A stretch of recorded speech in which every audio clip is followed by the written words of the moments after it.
Bom, pessoal, boa tarde. Bem-vindo à quinta jornada. Vamos começar o debate, né? E já pegar nossos debatedores, o Rafael Lessa e a Maria das Graças. Nós vamos encurtar um pouco o tempo, até porque diminuiu, seria aí quase meia hora, agora a gente vai passar 20 minutos para cada, né? E depois as considerações, e depois fazemos o encerramento e já pensando para amanhã. Então, Rafael já poderia começar o debate, depois passar para a Maria das Graças, 20 minutos cada. Boa tarde a todos e a todas. Eu venho aqui representando o Núcleo de Cidadania e Direitos Humanos da Defensoria Pública bom, vim falar do tema da violência policial, que é um tema intimamente relacionado ao tema do direito à moradia, como eu pretendo deixar claro aqui. Na verdade, a maior autoridade sobre esse tema falou na mesa anterior, né, a Débora das Mães de Maio. Então, na verdade, eu venho aqui numa posição de tentar traduzir, talvez numa linguagem jurídica, talvez numa linguagem mais acadêmica, o que ela colocou, né? Primeiro, então, corroboro completamente o que ela colocou. A gente, no sentido do que coloca aí o professor Paulo Arantes, as soluções para os problemas sociais que a gente pode traduzir em demandas jurídicas no judiciário, ou que a gente, na academia, traduz em teses acadêmicas, essas soluções elas vêm dos movimentos sociais, vêm das pessoas que sofrem as opressões, que estão envolvidas nas lutas sociais para superar essas opressões. E a gente tenta aí no nosso trabalho, nas nossas reflexões acadêmicas, traduzir essas soluções que, então, na mesa anterior aqui pela Débora já foi colocado, né? Então, primeiro eu queria colocar aqui, para compreender a violência policial, é necessário a gente compreender a violência estatal e a violência social em geral, né? A violência do sistema capitalista como um todo é que determina, em última instância, a violência social, a violência estatal, que, na ponta, se materializa como violência policial, né? E aí, nesse sentido, eu uso essa noção de violência no sentido mais amplo, né? Não só a força bruta utilizada pela polícia, e que é a forma mais explícita dessa violência, mas a violência social em geral, no sentido do que filósofos colocam aí, no nosso contexto, como originado da opressão cotidiana do sistema capitalista. Então, para começar essa reflexão, então eu vou partir do direito à moradia e depois chegar na violência policial especificamente, né? Vou começar falando de um documento da ONU, da Organização das Nações Unidas, que é chamado Comentário Geral número 4 do Comitê ECOSOC, e que ele define o que é moradia digna, né? Aqui o evento está passando, com certeza, por vários aspectos dessa definição.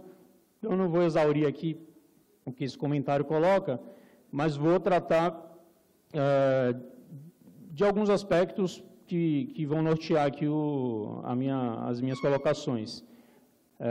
Esse comentário coloca como um dos elementos da definição de moradia digna a disponibilidade de serviços materiais, facilidades e infraestrutura no local onde se localiza a moradia, quer dizer, acesso à água potável, água para beber, energia para cozinhar, aquecimento, iluminação, depósito dos resíduos, do lixo, drenagem do ambiente, serviços de emergência, né? Quer dizer, a moradia não é só o teto sobre o qual as pessoas estão, mas é também o local onde a moradia se encontra. Um outro elemento da definição colocada nesse comentário é o custo acessível da moradia. Os custos financeiros de um domicílio, os custos financeiros da habitação, eles não podem ter um nível tão alto que prejudique a satisfação de outras necessidades humanas, né? Não pode comprometer as outras necessidades humanas. Nesse sentido, diversas outras, essas definições, esses elementos básicos que eu coloquei, e vários outros são colocados nessa definição, eles mostram para a gente que, quando a gente confronta essas definições com a realidade, a gente está diante de uma grande contradição, né? A gente está diante, na verdade, de uma realidade em que essas definições não encontram respaldo na realidade da maioria das pessoas, né? E, então, confrontando esse comentário da ONU com a realidade social existente, eu colocaria algumas questões para reflexão. Primeiro, por que as pessoas moram tão longe dos seus trabalhos? Segundo, por que as pessoas não conseguem pagar aluguéis e prestações de financiamento para aquisição de moradias? E terceiro, que aí eu entro no tema específico da reflexão aqui, por que a polícia é mobilizada para desocupar imóveis quando eles são ocupados por pessoas e por movimentos sociais? A resposta inicial a todas essas questões, ela é uma só. É que não é essencial na sociedade capitalista que as pessoas tenham acesso à moradia. Ao contrário, na verdade, a acumulação de riqueza no sistema do capital ela é facilitada pela falta de acesso à moradia, como a falta de acesso a outros bens de subsistência em geral. Nesse sentido, não é à toa que existem mais de 5 milhões de famílias sem moradia no Brasil. E, ao mesmo tempo, existem mais de 5 milhões de imóveis vazios, segundo o IBGE. Né? Esse fato ele não é ocasional, ele decorre, na verdade, da estrutura social, das estruturas jurídicas que existem, das instituições jurídicas, que em grande medida estão aí para manter esse tipo de segregação e de exclusão social. Jean Ziegler, que foi relator da ONU para o direito à alimentação, ele colocava justamente que a fome no mundo, ela não decorre da falta de alimentos, né? Ela decorre das estruturas sociais específicas que levam a que os alimentos não cheguem para as pessoas, gerando a fome. Quer dizer, existe alimento suficiente no mundo para alimentar toda a população mundial, mas as estruturas sociais não permitem que todas as pessoas tenham acesso à alimentação. Da mesma forma, acontece com o direito à moradia. Então, na realidade brasileira aqui, para a gente não ir muito longe, a falta de moradia, a existência de pessoas sem teto, ela não decorre da ausência, da inexistência de imóveis habitáveis, né? E os dados oficiais são de que existem mais de 5 milhões de imóveis vazios, né? Na verdade, então, a falta de moradia ela decorre de estruturas sociais muito específicas que geram essa exclusão, né? Para focar apenas no tema da palestra, eu vou responder, então, rapidamente aquelas duas questões que eu formulei e depois eu passo para a questão específica da violência policial. Então, as duas primeiras questões que diziam respeito a por que as pessoas moram longe dos seus trabalhos e por que as pessoas não conseguem pagar aluguéis e prestações de financiamento em locais mais acessíveis, diz respeito à primeira desigualdade social e à segregação social, que são dois lados da mesma moeda. De um lado, a desigualdade social, se a gente analisar os dados oficiais novamente, a gente vai ver que metade das famílias brasileiras vivem com até 2 salários mínimos, né? O salário mínimo atualmente está em R$ 788, né? O DIEESE, ele coloca que o salário mínimo necessário, o salário mínimo que deveria ser pago para suprir todas as necessidades do trabalhador, esse salário mínimo ele deveria ser de R$ 3.300, que dá cerca de 4 salários mínimos, né? Se a gente for pegar, então, a pirâmide de renda brasileira, 82% da população vive com até 5 salários mínimos. Quer dizer, a grande maioria da população vive no limite aí do que o DIEESE considera necessário para acessar os bens básicos para a sobrevivência, sendo que a grande maioria, na verdade, está muito abaixo desse patamar, né? E, ao mesmo tempo, a parcela da população que tem renda acima de 20 salários mínimos é de apenas 1%. Né? Então, nas lutas sociais atuais, é muito comum se falar dos 99% que lutam contra a concentração de riqueza que está na mão dos 1%. Né? No Brasil, esses 1% são aqueles que oferem mais de 20 salários mínimos. Né?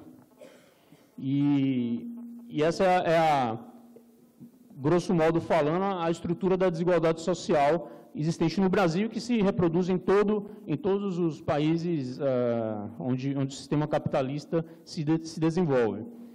O outro lado da moeda que eu mencionei é o da segregação. Né? A segregação, na questão da moradia, ela se coloca de forma muito clara. Ela começa com os códigos e leis de urbanismo. Desde o início do século XX, esse foi o desenvolvimento isso levou ao desenvolvimento das nossas cidades, no modo de ocupação das cidades, em que as populações trabalhadoras não tinham acesso às regiões centrais das cidades e eram sempre empurradas para as periferias e ainda são. Né? Esse mecanismo ele se reproduz, cada vez mais as pessoas sendo empurradas para periferias ainda mais distantes, pela dificuldade de acessar a terra urbana nos centros da cidade e mesmo no contexto atual em periferias próximas ao centro. No final do século XX, esse urbanismo segregador, então, ele se coloca com elementos na paisagem urbana, como os condomínios fechados, os shopping centers nas regiões centrais e aí se espalhando nas regiões periféricas também, como fortalezas de consumo, em que se cria uma cidade artificial, em que as pessoas que têm acesso ao consumo podem consumir segregadas de pessoas que são excluídas dessa cidade que tem acesso a todos esses bens de consumo. Muitas conquistas foram incorporadas no Estatuto da Cidade, de 2001, como o parcelamento, edificação e uso compulsórios, IPTU progressivo. A efetividade desses instrumentos, a gente ainda espera assistir. Né? Aos poucos, a gente vê algum avanço, mas, na verdade, as estruturas sociais e as estruturas de reprodução da vida social, elas levam a que, na verdade, se imponha a desigualdade e a segregação. Agora, entrando no ponto principal que eu vim falar, de por que a polícia, né, então, ela é mobilizada quando os movimentos sociais tentam quebrar essas barreiras de desigualdade e segregação. Né? Então, como eu coloquei desde o começo, não se pode compreender a violência policial como algo isolado, como algo que é exclusivo da polícia, como se a polícia por si só fosse violenta. Na verdade, nas reintegrações de posse, por exemplo, a gente pode dizer que a violência policial, em grande medida, ela se coloca de forma legal, de forma legitimada pelo sistema jurídico, pelas instituições judiciárias, né, que é um sistema jurídico extremamente injusto, que leva em conta, principalmente, o direito de propriedade, interpretado aí de forma positivista, de forma arcaica até, podemos dizer, e despreza a posse, despreza o direito à moradia, coloca o direito à moradia como um mero direito programático, né, que não tem efetividade prática nos processos, e despreza princípios mais básicos de um urbanismo democrático, como os que estão presentes no Estatuto da Cidade, que também são vistos aí nas instituições judiciárias em geral como princípios, como direitos programáticos que serão efetivados pelo Estado com o tempo e não podem ser efetivados imediatamente nas decisões judiciais. Né? Esse estado de coisas, ele se explicita em casos emblemáticos. O mais emblemático, talvez recente, seja o caso do Pinheirinho, no local onde viviam mais de 1.500 famílias, mas muitos outros casos acontecem semanalmente em São Paulo e em todos os lugares do Brasil. As famílias são tiradas pela força bruta, pela polícia, e, na verdade, isso reflete uma estrutura social, né? Não reflete apenas a violência policial.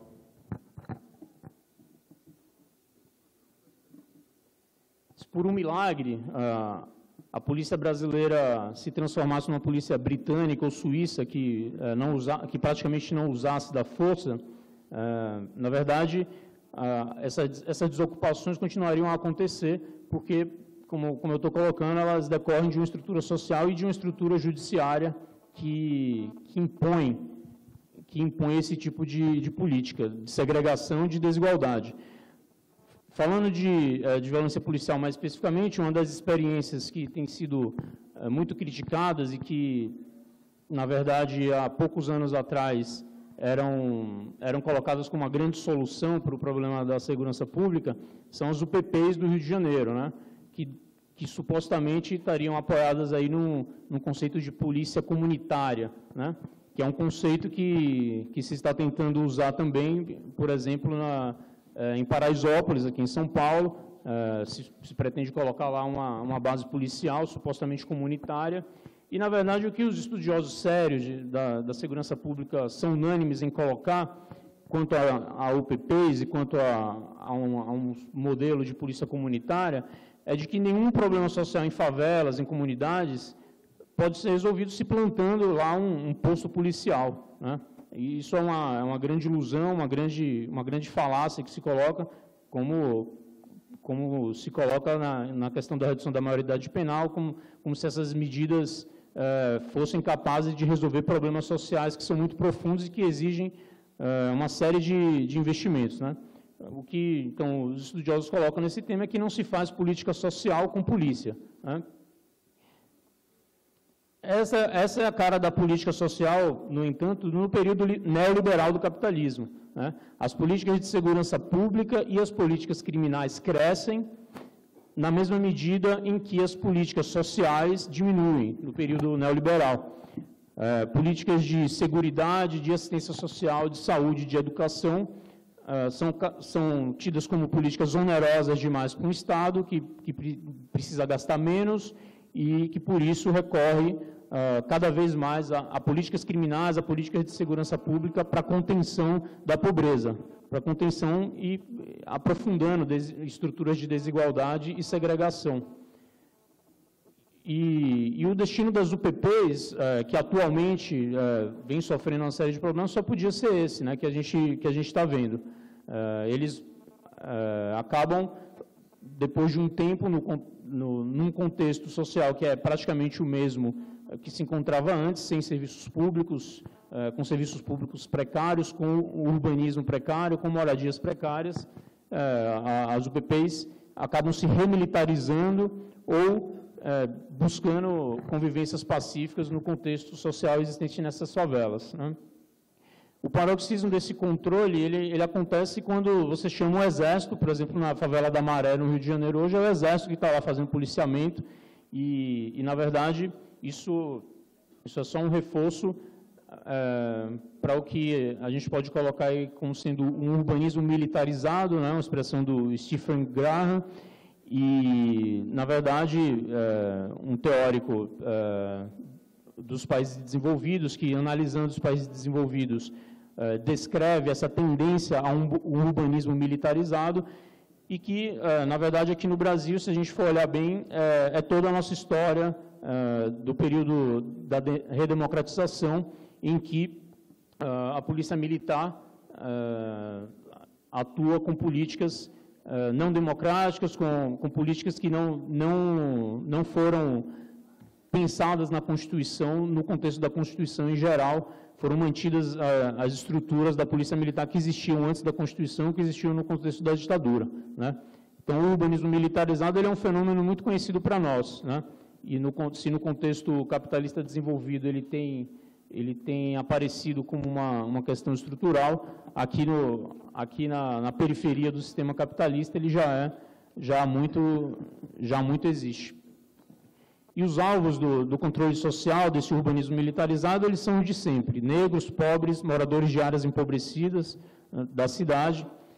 E isso, na criminologia, é chamado de seletividade da atividade policial, né?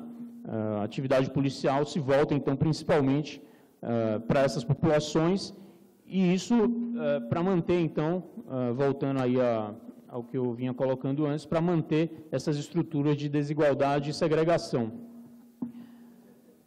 Essa seletividade ela se torna dramática quando falamos das pessoas mortas pela polícia, a ponto de estarmos diante de uma política de segurança que beira o extermínio da população negra, né? Segundo uma entidade chamada Fórum Brasileiro de Segurança Pública, a cada 10 minutos uma pessoa é assassinada no Brasil, né? Foram mais de 53 mil mortes violentas no ano de 2013, sendo que, por exemplo, na Síria, um país que está em guerra, nesse mesmo ano foram mortas 73 mil pessoas. Proporcionalmente, o número de mortos no Brasil é aberrante, né? E o que é mais preocupante nisso é que os negros são as maiores vítimas desses homicídios. Eles são 30% mais vitimados por esses homicídios do que os brancos no Brasil, né? Então, quer dizer,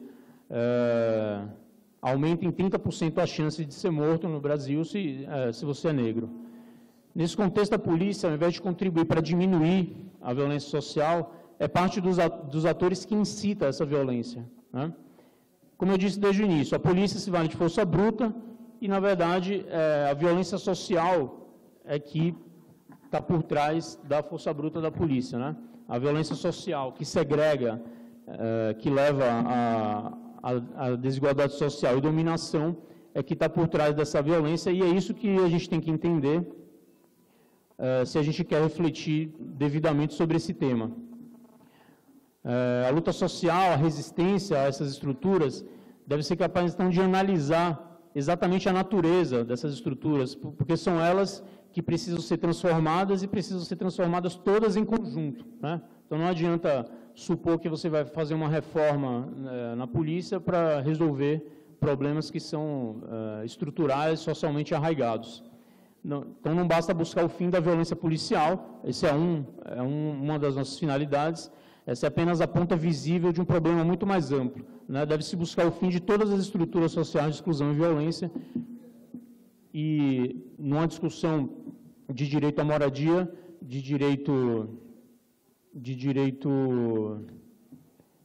à moradia digna, que aí necessariamente a gente leva, então, para a discussão do urbanismo, para a discussão também da violência policial e da violência social em geral, a gente precisa refletir sobre como superar todos esses problemas em conjunto.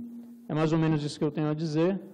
A gente está com um tempo um pouco escasso, né? E, eventualmente, se houverem perguntas, aí a gente tenta desenvolver mais alguma coisa. Obrigado.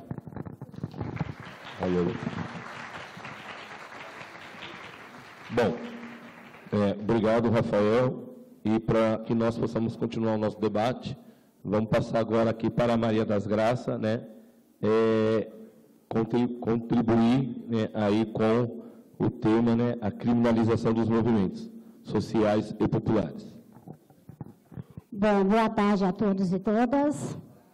Na verdade, já é quase boa noite, né? Então, eu estava até aqui dialogando com o Sidney, né? Porque a gente tem um tempo que eu estava vendo aqui até 5h30. Eu vou tentar ver se eu consigo ser bem objetiva, que aí poderia abrir um pouco para o debate, né? Que eu percebi que durante o dia inteiro as pessoas ficam sentadas, mas não falam, né? Eu acho muito importante também dialogar as outras opiniões, né? Então, eu vou tentar ser bem objetiva, né? Para a gente ver se a gente consegue um tempinho, nem que sejam 5 minutos, 10 minutos, para abrir para o plenário, tá bom? Pode ser? Tá. Então, como todas as falas agora da parte da tarde, tanto do Terno, quanto da Débora, do Rafael, Alderon, veio tudo na linha do capitalismo mesmo, né? Do capitalismo, da burguesia, que sobrepõe todo esse esquema, e a criminalização e depois vem a questão do papel da mídia. Né? Então, eu vou pegar essa parte da criminalização e a questão do papel da mídia. Então, como todo mundo aqui, acho que conhecimento de todo mundo, desde 1500, quando os portugueses chegaram no Brasil, né, que já mataram, exterminaram a grande maioria da população indígena que morava em Santa Cruz Cabral, na Bahia, lá já começou parte da criminalização da população que aqui já vivia. Né? Com aquela história que descobriu o Brasil, nada, teve muito sangue da população indígena que foi derramado, né? E salvo poucos que escaparam naquela época.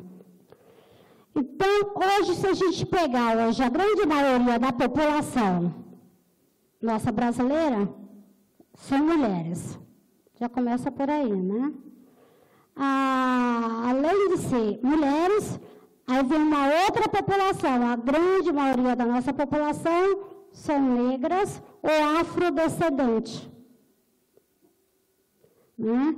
Então, se a gente pega que a grande maioria da população são mulheres, que a grande maioria da população são negros ou afrodescendentes, e a polícia mata 30%, né?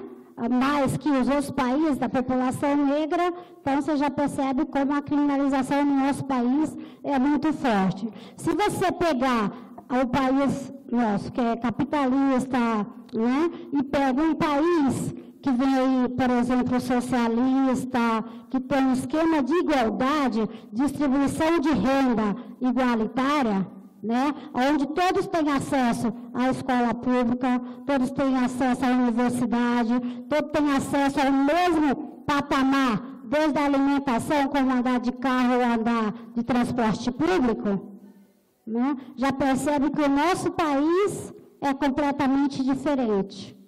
Né? Então, da sua própria estrutura, isso já vem mostrando que nós somos completamente diferentes. Quando pega a questão dos dados, que é 10% de mais de 200 milhões de brasileiros e brasileiras, que está concentrado o maior poder de riqueza, né? Sobrou aí 90%, que o escalão vai cada vez decaindo, né? De 20 salários mínimos para 10 salários mínimos para quem ganha 5, para quem ganha 3, para quem não ganha nada. Que vive de bolsa, ou Bolsa Família, ou Bolsa alguma coisa, ou ajuda de alguma coisa, e daí por diante, né? Então, para quem que essa população prevalece? Que essa polícia, que os grandes meios de comunicação, a quem que eles estão servindo no nosso país? São nós que ganhamos, nós famílias de baixa renda? São nós mulheres? São nós a população negra? É claro que não. Porque se fosse, teria melhor preparo para lidar justamente com esta população, que é justamente ao contrário, né? Eles são muito bem preparados para criminalizar toda essa população. Então, quando pega aí a questão do déficit habitacional, né, e a quantidade de unidades que estão, que seria a mesma quantidade para as pessoas que não têm a moradia, né, para construir. E, ao mesmo tempo, recentemente, teve toda uma campanha, né, de uma reforma política no Brasil, e que os deputados foram todos contra. Isso não é à toa. É que simplesmente quem está lá e estão sendo bancados são via quem? A grande maioria dos construtores, das grandes construtoras, das grandes empresas e daí por diante. Então, a população pobre serve para eleger. Mas, de verdade, esse povo eleito não governa para a população que, de fato, os elegeram. Né? Porque se fosse de fato, a gente poderia falar, não, nós estamos representados. Né? E aí, mais uma vez, eu vou tentar trabalhar essa questão da criminalização com a questão do papel da mídia. Aí, a mídia hoje, os grandes meios de comunicação, elas têm uma série de concessão, né? E descontos e tudo isso, para quê? Para servir simplesmente o capitalismo e a burguesia. Porque você não vê, por exemplo, em nenhum momento, nenhum meio de comunicação, dos grandes meios de comunicação, sair em defesa de uma reforma política. Porque a hora que eu sair da defesa, eles não vão poder mandar mais nos deputados, nos parlamentares, nos senadores, em quem estão. Certo? Então, só para a gente ir refletindo em vários pontos. Aí vem a questão do judiciário. Quem hoje, da população pobre, está no judiciário? É uma juíza, um juiz, um promotor, um defensor. Né? Pouquíssimo de lá, sei lá, de 1000, salva um ou uma. Né? O restante, quem tem grana de nós para conseguir bancar cursinho para poder passar para um concurso de juiz, de um promotor, de um defensor? Male, a gente consegue o transporte de casa para o serviço para casa, chega em casa, deita e só quer saber de acordar no dia seguinte. Aí vem uma coisa na questão da moradia. Eu faço parte da União Nacional de Moradia Popular. Aí o pessoal fala assim, nossa, vem visitar os outros países. Fala, nossa, mas vocês constroem umas casas maravilhosas, eu sei super bem.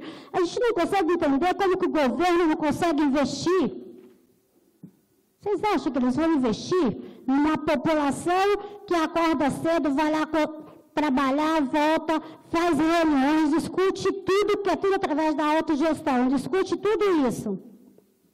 Quando demora 2, 3 anos para terminar de construir a casa.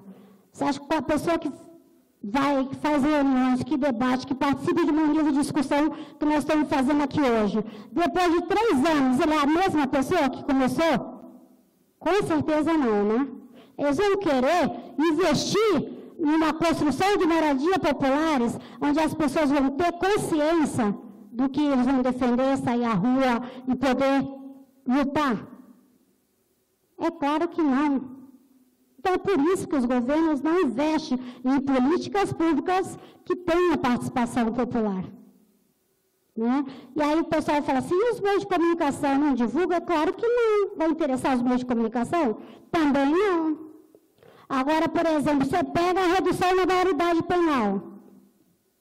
Isso interessa os meios de comunicação? Os grandes meios de comunicação? É claro que interessa.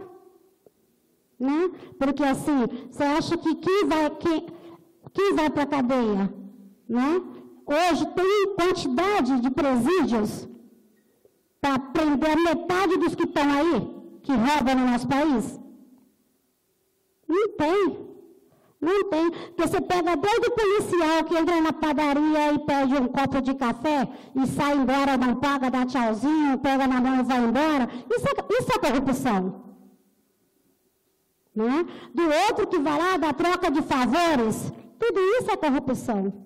Né? Não, corrupção é só aqueles que são na denúncia, tipo agora, por exemplo, a Petrobras, daí por diante. Você acha que a Petrobras, a corrupção começou em 2008? Né? Ou sempre teve corrupção em todos os governos, e simplesmente agora que resolveu a polícia investigar. E a polícia, os meios de comunicação sabem antes a matéria do que a própria polícia. Que a Rede Globo que determina e dita a pauta da Polícia Federal e da investigação. Então, tudo isso é para a gente pensar e refletir, porque quando a gente vê os meios de comunicação anunciando, denunciando alguma coisa, por trás tem uma série de outras coisas. Por exemplo, plano de saúde. Quem acorda de manhã, vê todo dia de manhã o pessoal reclamando, fulano está lá na fila, o hospital tal está na fila. Pergunta quem apoiou toda a campanha do Cunha. Quem é os grandes planos de saúde? Né? Então, é só para a gente ir pegando assim, uma série de coisas para a gente poder ir pensando. Aí vem a questão ainda dos meios de comunicação. Aí pega os meios de comunicação e a polícia. Né? Os movimentos de moradia, para reivindicar, vai lá, faz as grandes manifestações, ou a outro esquema é fazer uma série de ocupações simultâneas, porque aí, né, todo mundo não tem como não dar notícia, porque é 10, 15, 20, 30, 40, 50 ocupações em menos de meia hora. Aí não tem como não dar notícia, aparece a notícia. Aí logo em seguida vem a polícia. Né? Essa é uma coisa tão absurda. Né? Nós estávamos em Brasília e aí teve um despejo. Foram 2 mulheres nossas presas, detidas. A Valdine e a Wellington. Né? Tiraram roupa, ficaram peladas, barbaridade. Né? Aí fala assim, a polícia não tem nenhuma preocupação, né, de, na hora do despejo, levar a polícia feminina, sabendo que a grande maioria são mulheres nos governos populares. Contudo, policiais homens, né, achando que a população não tem conhecimento e não conhece dos seus direitos. Que para estar lá teria que ter população feminina, para revistar teria que ser a polícia feminina, para levar a mulher detida, para tirar a roupa teria que ter todo esse processo. Né? Então, assim, isso os meios de comunicação nem falam, não passa nada, só faz, fica divulgado entre nós, mas os meios de comunicação não divulgam. E aí, lembrando do episódio aqui, ainda voltando para a questão da moradia, no governo da Luiza Erundina, ela começou a construir vários mutirões, vários projetos de mutirões e autogestões. E aí entrou um prefeito logo em seguida. Né? E eu lembro como fosse hoje. As casas, até aquela época, eram construídas um embrião, que era um quarto, cozinha e banheiro. E ela entrou com um programa de mutirão e autogestão. As casas, geralmente, que era no máximo 40, na época era 39 metros quadrados, né, de área construída, que era que pobre podia morar. E a Luiza Erundina entrou arrebentando, então era 60 metros quadrados, 75 metros quadrados da construção e a casa construída inteira, né? Desde parede, laje, banheiro, com tudo. Aí entrou um prefeito que chama Paulo Maluf em seguida. E falou bem assim na época, nunca esqueço a frase, porque eu estava construindo a minha casa no mutirão aqui em Jardim Celeste, e graças a Deus a minha casa tem 75 metros de área construída. E ele parou tudo e falou assim, nós falamos a todos, casa para pobre não pode ser grande. 75 metros de área quadrada é casa para classe média. Levou tudo para a justiça, nós ficamos um tempão paralisado, o Tribunal de Contas investigando, a União era a que mais tinha mutirão na época. Graças a Deus, nenhum dos nossos mutirões foram parar na justiça, ao contrário, todos que foram punidos foram justamente ligados ao partido da época do Paulo Maluf, que tinha os mutirões. Para vocês terem uma ideia. Todos do Paulo Maluf, do PSDB, e daí por diante. Né? Então, isso é que vê a questão da criminalização quando se constrói políticas públicas para pobre, né? E quando pensa em algo para rico. Por exemplo, você pega o metrô Vila Prudente aqui, está não sei quantos anos construindo. Saiu, o monotrilho. Saiu na CPI, logo foi abafada. Ninguém nem escuta falar da CPI do Estado. Por quê? Né? Você pega o que ele faz com a Vila Madalena, que logo a Vila Madalena metrô, para quem não sabe, foi construído para levar as domésticas para trabalhar na casa da classe média alta, né? Porque não foi simplesmente uma finalidade, vamos construir um metrô para todo mundo, né? Então, passa por todo esse processo de criminalização. E aí vai, né? Pega o mais recente na Rede Globo, agora essa semana passada, quem acompanhou o caso daquela moça negra, a Maju, que apresenta o programa, né, da questão do tempo. Barbaridade publicaram na página, porque ela era negra, agora o dia não ia clarear, ia escurecer, porque aquela mulher negra tinha que ocupar o local de uma pessoa branca, né? Então, assim, o racismo, o preconceito, o machismo, tudo isso ainda está muito, muito enraizado na cabeça da população brasileira, infelizmente, e que a gente tem que ir trabalhando aos poucos, né? Desde a casa, da escola, de tudo isso. Essa semana, sexta-feira, estava tendo uma votação da PL na Câmara, no 57. Aí tinha lá, em defesa da família, vários jovens, eu falei, meu Deus do céu, vários jovens da educação, na questão de gênero, né? Por quê? Porque não quer discutir a questão de gênero na escola, então não quer que discute a questão do GLBTT, né? Para quem não sabe, do gays, lésbica, travesti, né? E uma série de outras coisas. Então, nossa população jovem, ao invés de avançar, está regredindo. Por quê? Porque fica 24 horas assistindo uma grande droga, que são os meios de comunicação, os grandes meios de comunicação. Né? E a gente, por outro lado, acaba não investindo nas redes sociais, né? Nas mídias independentes, nos jornais aí pequenos, por exemplo, TVT, Brasil de Fato, e daí por diante. Né? A gente acaba valorizando, quer queira, quer não, alguém vai lá, liga a TV, né? Vários prejuízos, né? Gasta energia, gasta seu aparelho, né? E tempo para assistir e se drogar, né? Porque eu falo que os grandes meios de comunicação são literalmente uma droga. Porque você dali, você assiste, vê e não leva nada que presta, porque não tem nada de educativo, sempre trazendo a questão prioritária e daí por diante, né? Então, nesse sentido, vou pegar mais 2 exemplos, né? Todo mundo aqui conhece o Dito, né? Todo mundo conhece o Dito. O Dito, advogado, mestrado e daí por diante, né? E várias outras séries de informações que ele tem. O fato simplesmente de ser negro, né? E um dos despejos da frente de luta, o policial não deixou nem ele tirar a carteira da ordem. Simplesmente já foi bater no... Tanto que até hoje ele tem sérios problemas de saúde, gravíssimos, né? Pela gravatada que os policiais, né, deram no Dito. Né? Então, que país é esse? Esse é o país que nós queremos? Né? Então, eu estou soltando uma série de coisas, né, para a gente poder ir refletindo. Aí tem mais uma outra coisa. Liderança de movimentos populares, todo mundo sabe, a maioria são mulheres.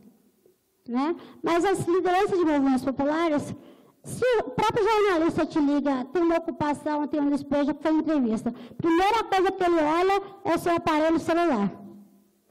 Mas liderança tem celular de última geração? Liderança tem casa? Né? Liderança tem carro? É isso, né? Liderança tem carro? Então, toda a criminalização. Se fez uma faculdade, então, nossa, você é liderança de movimentos populares e fez uma faculdade? E aí vai. E isso não é só nos meios de comunicação, não. Chega a um nível tão horroroso que mesmo dentro das universidades, das faculdades, por exemplo, se eles chamam uma graça liderança de movimentos populares para fazer parte de uma mesa, mas chama, por exemplo, o Rafael, que é um defensor público. Né? Tem lá como chama, né? Ele fala... Eu não sei a palavra correta agora, mas é uma ajuda de custo que eles pagam para quem está na mesa. Aí chama a liderança de movimentos populares. Nem vale transporte para ir até a faculdade para fazer a palestra, eles dão. Para você ter uma ideia. Ao nível que chega da criminalização. Então, eu posso vir aqui fazer não estou falando que é exemplo, estou dando só um exemplo, né? De vir aqui, tipo, fazer meia hora de palestra, falar basicamente quase tudo que ele falou, baseado na minha experiência concreta de vida, e um promotor, um defensor, um professor, baseado no nível acadêmico, ele fala a mesma quantidade de hora e tem uma ajuda de custo. A liderança de movimentos populares ele não recebe nem vale transporte para chegar na universidade, para chegar lá e fazer a mesma palestra. Hã? Foi passear. Né? Aí aí por diante vai. Então, por exemplo, se você é uma organização de movimentos populares, você, por exemplo, não consegue nem assinar, dependendo do quê, né? Se for assinar convênio, às vezes você fica impedido porque você é movimentos populares. Sendo que você tem CNPJ, você tem tudo que uma ONG, que uma outra entidade teria. Né? Então, vem uma série de preconceitos, de criminalização, de tudo isso né, para várias lideranças e os movimentos populares. Né? E com relação aos meios de comunicação, todo mundo já sabe, não precisa nem repetir muito, né? Para que servem os grandes meios de comunicação. Porque, assim, tudo que eles pegam de um jeito, eles vendem o produto totalmente o contrário, né? A não ser aquilo que eles têm grande interesse. Se tem grande interesse, é vendido exatamente proporcional, né? Parecido com aquele filme, né? Do Vale Quanto Pesa. Né? Não sei se alguém aqui já assistiu, porque é justamente isso. E é claro que os meios de comunicação, a cada dia, vem piorando, e vem piorando. Então, eu sempre falo, nós, né, a grande maioria da população, é que temos que ter consciência, deixar o maior tempo possível das nossas televisões desligadas, e principalmente nos grandes meios de comunicação. E aí eu dou nome, Rede Globo, SBT, e daí por diante, né? Record, Bandeirantes, e aí vai, né? Nós temos que manter desligada. Por quê? Nós mantemos desligado, ele cai o nível de audiência, né? E simplesmente a gente economiza energia, tempo e nossa memória, que a gente pode pegar isso e investir, ler um livro, pegar um livro e ler, vai fazer uma outra coisa, vai para a atividade cultural, vai para a área de lazer, né? Leva os filhos, vai fazer uma caminhada, qualquer coisa que possa ser muito mais produtivo para você e principalmente para o coletivo. Obrigada. Bom, Graça, você não diminuiu o tempo e falou no seu tempo certinho, tá? Você falou, eu vou diminuir e tal, mas não fez. Mas eu acho que é louvável. Bom, pessoal, acho que desde a parte de manhã nós estávamos aqui, né, na quinta jornada e passaram vários debatedores. E eu acredito que há uma vontade de todo mundo falar, perguntar, né, fazer perguntas. E aí, nesse sentido, né, acho que o Rafael, a Graça e o Sidney, que presidiam na mesa, eu vou quebrar protocolo aqui na quinta jornada. Né? Nós vamos abrir aqui um espaço de 3 minutos para que 4, no máximo 5 pessoas, possam fazer uma reflexão geral, né, talvez de todas as mesas que passaram, e finalizando aqui com o Rafael e a Graça, e aí a gente faz a conclusão, e aí eu encerro, já depois, já deixando o aviso aqui para amanhã. Pode ser, gente? Vamos quebrar protocolo, então? Então, assim, 5 pessoas, 3 minutos, e escrever aqui para perguntar aqui, Graça e Rafael, até pensando no debate do dia inteiro que ocorreu. Quem se inscreve? Gil. Espera aí que eu vou fazer um bloco. Não. Fazer um bloco. Bloco de 2 pessoas. Gil. Quem mais? Pode já vir, Gil, então. Porque aí faz bloco. Gerson. Tião. Sim, 3 minutos. Eu acho que eu não vou passar, não, mas vamos ver. Eu acho que final de tarde, boa tarde para todo mundo. Sou Gil Santos, sou Conselheiro Nacional LGBT representando a SMP e Conselho Municipal representando os homens transexuais.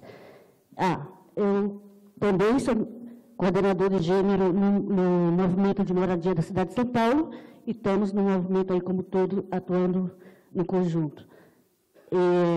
Eu gostaria de dizer, em relação à criminalização também, das pessoas LGBT. Nós somos muito discriminados, né? E muitos delas e eles estão sendo assassinados. A cada dia, 1 a 3 assassinatos por dia. Então, isso também é uma violência brutal, não só da população homofóbica, lutando também com a polícia militar, né, as PMs, os PMs, juntando a homofobia, transfobia, lesbofobia, gayfobia e a ignorância, a estupidez, né, de não entender que o que nós estamos fazendo aqui nessa terra é lutando pelo direito à vida, em primeiro lugar, depois o amor, a moradia, né, a saúde, a educação, o trabalho, e que nós não somos diferentes de ninguém. Nós somos iguais, os direitos são iguais, as obrigações também. Então, portanto, a gente luta por todos esses direitos, que é muito além da casa. E, a partir disso, vem também a casa, que nós temos muitos LGBTs sem tetos, né, sem moradia digna, e, na maioria das vezes, são excluídos até das próprias ocupações, e ainda tem que pagar aluguel em ocupação. Isso que é absurdo. Né? Só para deixar um recado, porque, na verdade, ali tinha que estar escrito era moradia para quem? Não justiça para quem? Já que é para concluir. Obrigado. Obrigado, Gil. Agora, o Gerson. Eu sou Gerson Flores aqui, eu sou assessor da deputada Marcialia, estou como presidente do DZ Saúde e sou mutirante também junto com a companheira Graça. Não sei se é uma pergunta para a Defensoria e para a Graça, para o companheiro Cido, na questão da justiça, e uma questão que a elite burguesa, nesses milhares de anos, acho que agora no Brasil eles colocaram assim, tolerância zero com a questão das minorias que estão, com a questão de nós ter o direito agora a morar, ou reivindicar com mais afinco, ter o direito a estudar, e com esse avanço social nos últimos 12 anos, acho que eles colocaram assim, vamos dar um basta com a tolerância zero. Quando eles faz vários projetos que hoje mudou a pauta do Congresso para uma agressão aos direitos humanos, porque o que se vota lá é contra nós, a redução da menoridade penal é mais ou menos o seguinte, nós vamos cuidar de pobres e o que nós temos que é matar e prender. Porque eu ouvi um relato do jornalista, do jovem que faqueou aquele médico lá no Rio de Janeiro, disse, o Estado é culpado de tudo aquilo. Não deveria punir o jovem, deveria punir o Estado. Por quê? Com 9, 10 anos, ele fugiu da escola, perdeu o pai. Aos 11 anos, não foi mais à escola. E o Estado não foi procurar para cuidar daquela criança. Então, hoje, o Cunha e Rede Globo, todo mundo afirma, vamos massacrar, vamos acabar, assim como a Graça colocou, que invadiram o Brasil em 1500 e começar já matando. Então, hoje ele diz, não, essa classe que quer crescer, quer ir para a universidade, quer ter moradia, quer estudar, quer não sei o quê, nós vamos matar.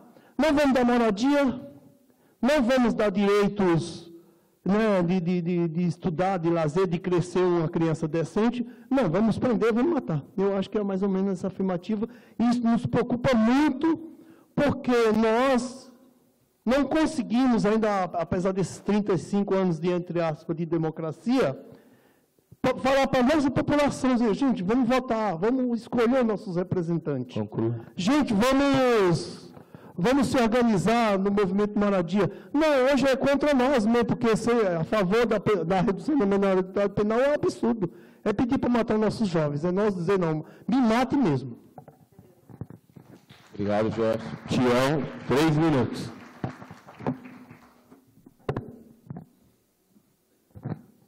Tá, eu agradeço esses 3 minutos, pedindo para a jornada, na próxima jornada, sexta, coloquem representantes de população de rua também nessa mesa. Não precisa ser Tião, não precisa ser Anderson, não precisa ser nominado. Né? Mas coloquem. Átila, né?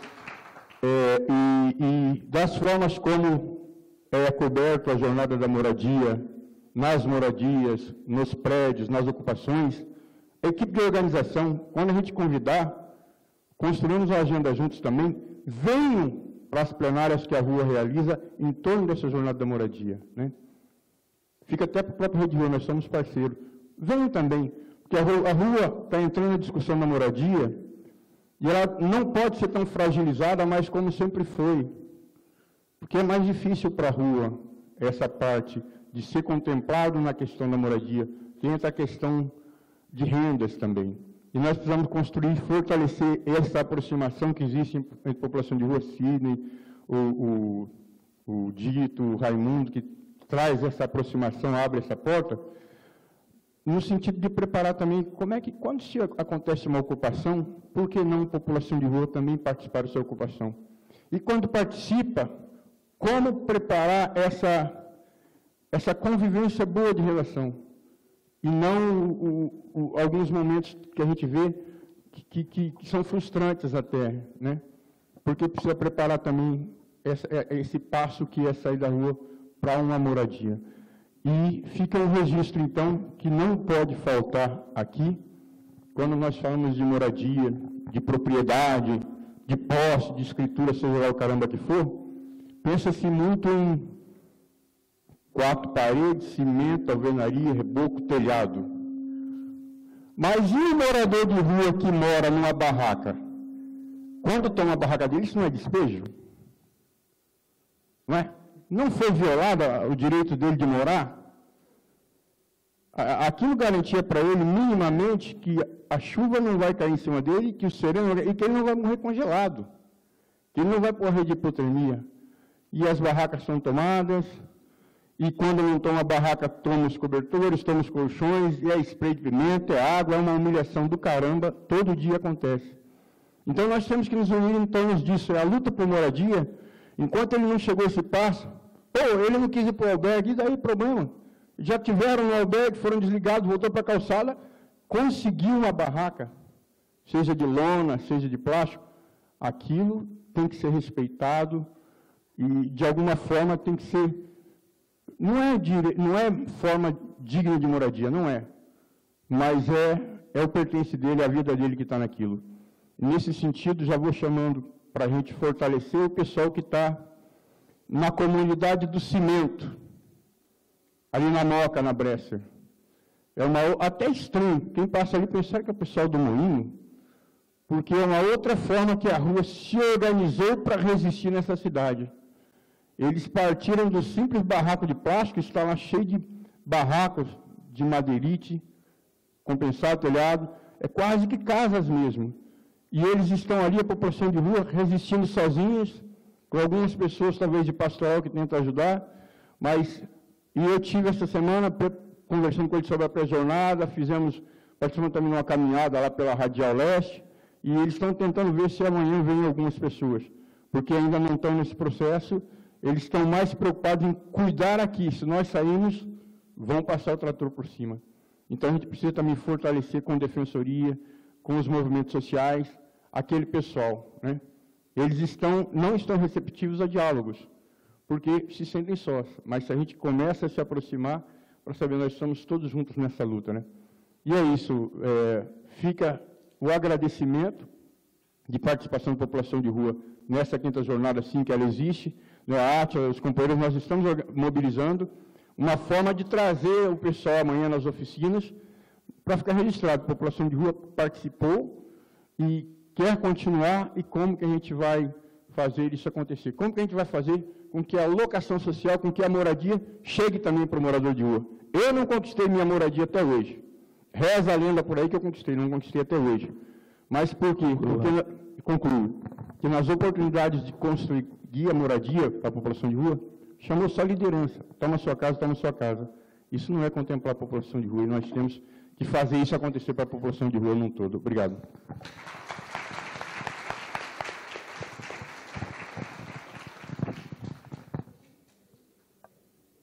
Bom, falaram 3, o Tião falou um pouquinho mais, até porque é emblemática a situação. Torão, Chicão, né? Eu sei. Bernarda e Chicão encerra. 3 minutos. Quem primeiro? Eu vou gastar 3 minutos. Aqui eu estava ouvindo o morador de rua. Boa tarde a todos e a todas, né? Eu sou o Chicão da Vila Prudente. Né? Em situação de rua. O seguinte está corrigindo aqui. Bom, veja bem, eu fiz uma reflexão aí com a fala do companheiro ali, em situação de rua, né? Eu passo por lá de vez em quando e vejo a situação deles lá. Eu acompanho um movimento na Vila Prudente, de moradia, que iniciou uma ocupação no dia 2 de julho de 2014. Está na 3ª ocupação, né? Já houve 2 integrações, a última com força policial e tudo. A primeira a gente conseguiu fazer com que não houvesse nenhum tipo de violência policial, houve um acordo e tal. Foi uma desocupação pacífica.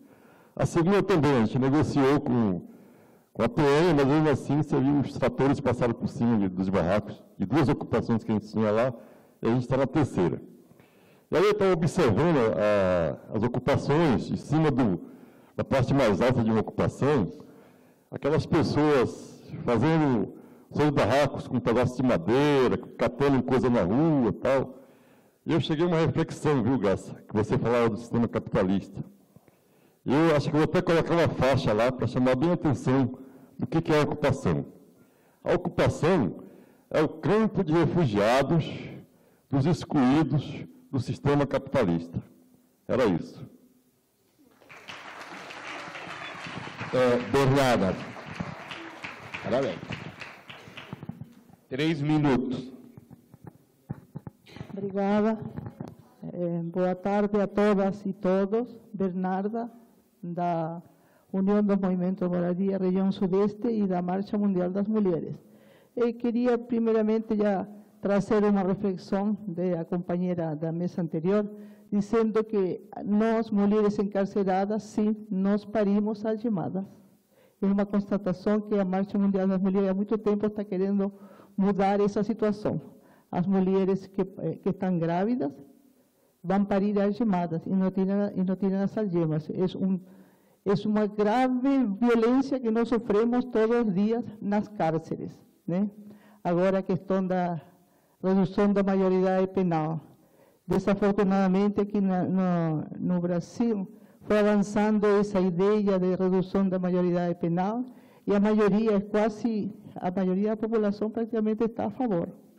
Gente, nós não podemos aceitar uma situação dessa, onde não se garante às crianças educação, lazer, cultura, uma família, pelo menos, que garanta a eles uma comida, uma roupa. Elas não têm.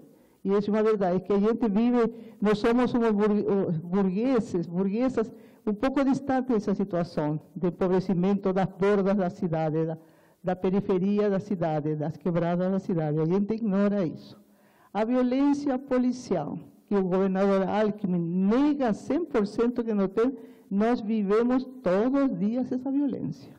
Eles entram nas casas, eles roubam nas portas, na favela, eles derrubam as portas, não há lei para eles. A lei da polícia é a lei deles, né?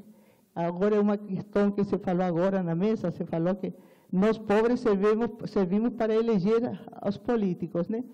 Mas se a gente eleger aqueles políticos que são bons, que tem muitos políticos são muito bons, mulheres na política, homens na política, são muito bons. Se elegermos só esse, nós ganhamos. Mas vamos eleger um titirica da vida, um Maluf da vida. Tá? Elege um governador, o governador Alckmin, gente.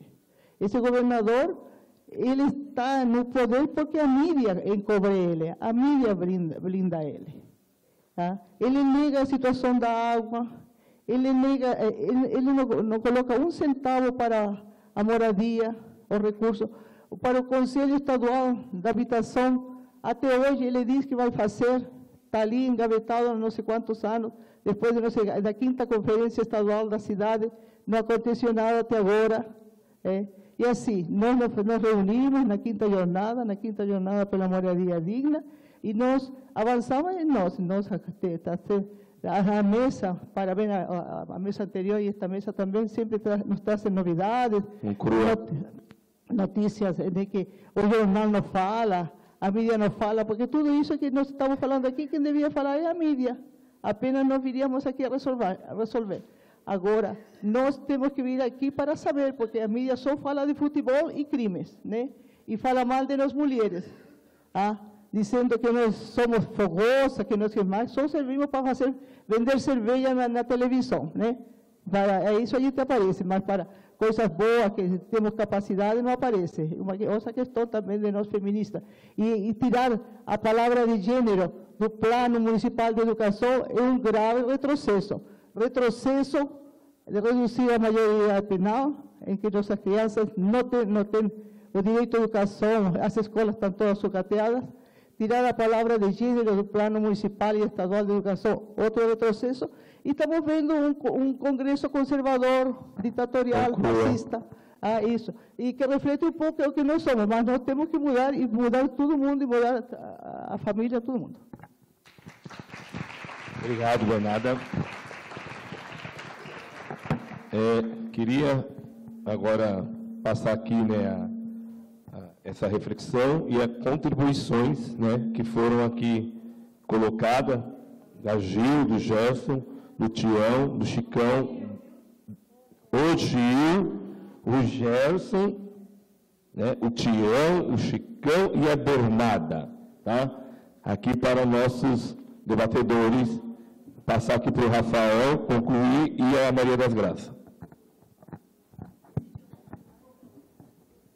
Bom, muito bom ouvir todas as falas.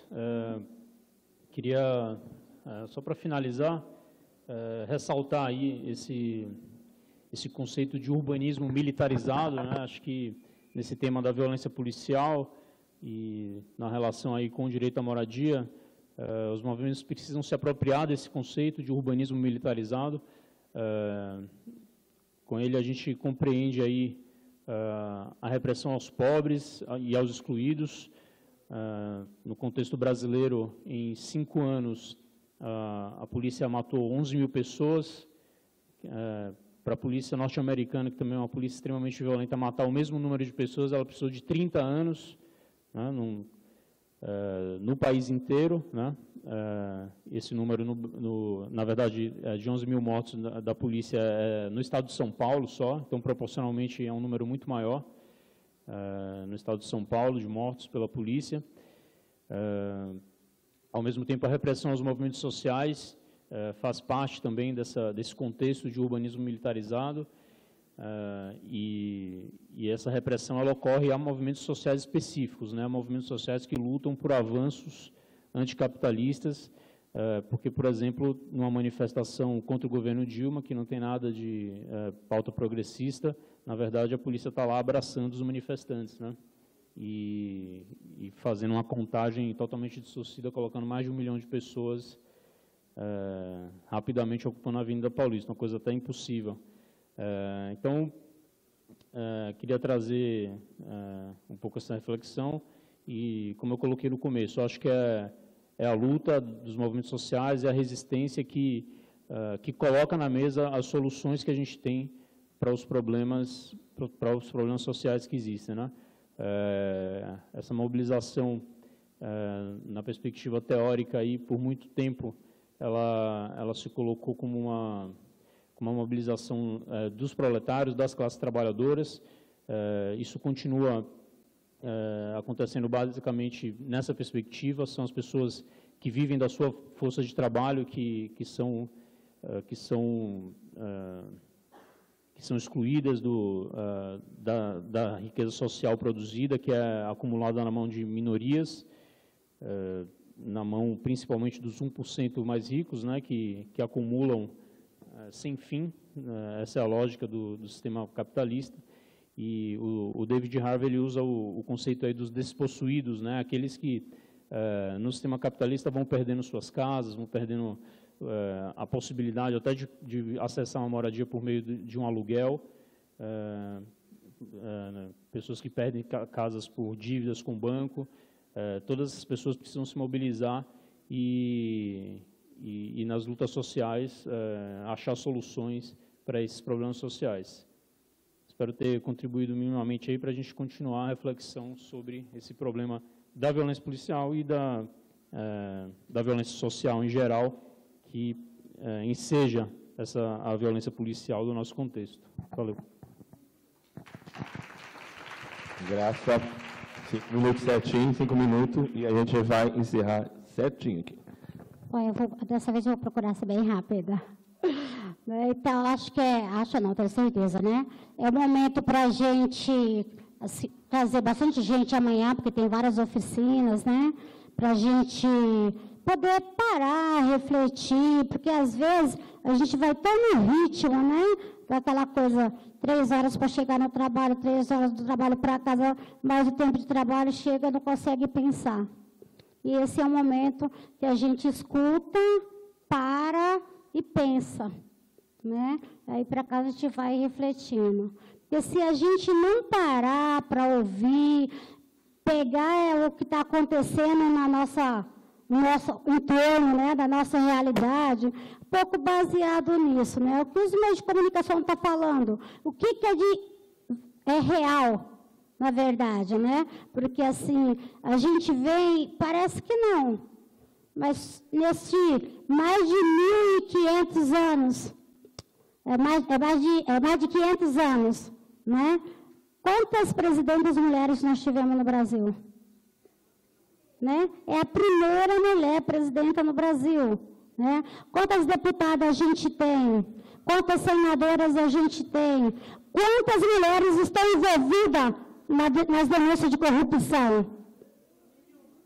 Então, tudo isso é para a gente refletindo e vendo como que a gente pode avançar daqui para frente, né?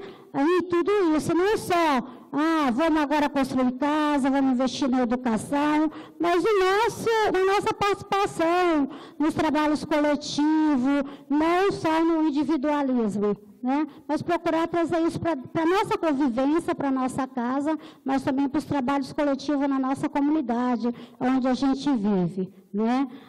Seja lá onde for, mas a gente tem que procurar desenvolver esse trabalho. Uma outra questão que, para encerrar mesmo, na verdade, eu queria que, se vocês pudessem, né, ficarem todas de pé, e aí eu vou falar por quê, né? Eu comecei falando da história dos portugueses na Bahia, e em 1823, botamos os portugueses para correr, e a independência começou justamente na Bahia. E justamente, acho que aqui deve ter, quem que chama Maria? Primeiro nome Maria. Foi justamente uma das mulheres que se vestiu de homem para ir para o campo de guerra lutar e pôr os portugueses para correr, que é a Maria Quitéria. Tá? Para quem nunca ouviu falar, chama Maria Quitéria. Então, eu queria pedir uma salva de palmas para todas as Marias que aqui estiveram e passaram, que vivem no nosso país, né? Para que toda essa união de Marias possa, daqui para frente, pensar em um mundo diferente, em uma cidade inclusiva, onde mulheres e homens possam viver de fato, sem ter medo de sair às ruas, sem ter medo de viver dentro da sua própria casa. Obrigada. É isso aí. Agradecer aqui o Rafael, defensor público, né? Direitos Humanos, Maria das Graças, da União Nacional e da Secretaria Nacional de Mulheres.